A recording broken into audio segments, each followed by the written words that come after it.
नमस्कार, मी रवी शिकारे. स्वागत आहे तुमचं फेरफटका न्यूजच्या डिजिटल प्लॅटफॉर्ममध्ये. नीट यूजी 2026 पेपर फुटी प्रकरणाचा भांडाफोड नेमका कसा झाला हे आज आपण या व्हिडिओच्या माध्यमातून सविस्तरपणे जाणून घेणार आहोत. या प्रकरणातील धक्कादायक माहिती आता समोर आली असून एका व्हिज्युअल ब्लोअरमुळे संपूर्ण घोटाळा उघडकीस आलाय. या प्रकरणातील व्हिज्युअल ब्लोअर शशिकांत सुतार यांनी परीक्षेनंतर मोठा संशय व्यक्त केलाय.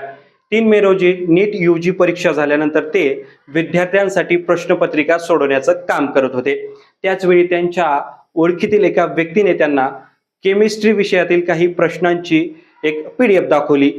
या PDF मधील तब्बल 45 प्रश्न त्यांनी मूळ नीट यूजी प्रश्नपत्रिकेशी पडताळून पाहिले असता हे सर्व प्रश्न शब्दशः जुळत असल्याचे त्यांच्या लक्षात आले आणि त्यांना मोठा धक्का बसला. यानंतर त्यांनी आणखी एका शिक्षकाकडून बायोलॉजी विषयातील 90 प्रश्नांची पडताळणी करून घेतली. हे प्रश्नही नीट परीक्षेतील प्रश्नांशी तंतोतंत जुळत असल्याचे स्पष्ट झाले. यानंतर शशिकांत सुतार यांनी तातडीने नॅशनल टेस्ट एजन्सी म्हणजेच NTA कडे सर्व पुरावे आणि माहिती सादर केली.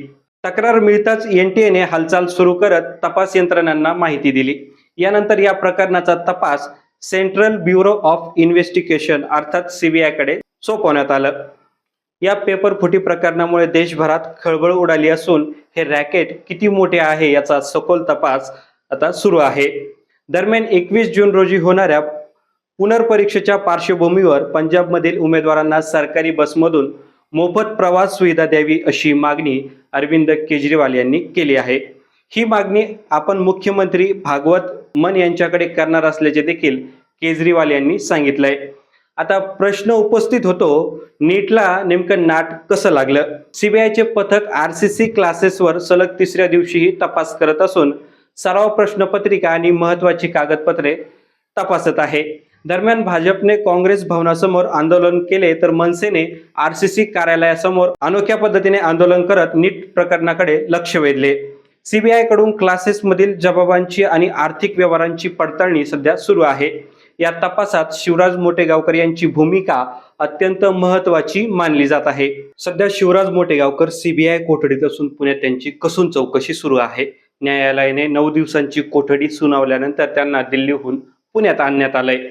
तपासात जसजशी नवीन माहिती समोर येईल तसतशी CBIची शोध मोहीम पुढे सरकणार आहे. नीट यूजी पेपर फुटी प्रकरणाचा तपास सुरू असून येत्या काळात आणखी धक्कादायक खुलासे होण्याची शक्यता तपास यंत्रणांनी व्यक्त केली. या प्रकरणाबाबत तुम्हाला काय वाटतंय? कमेंट करून नक्की सांगा. असेच नवनवीन व्हिडिओ पाहण्यासाठी आमच्या चॅनलला सबस्क्राईब करा, लाईक करा, शेअर करा. धन्यवाद.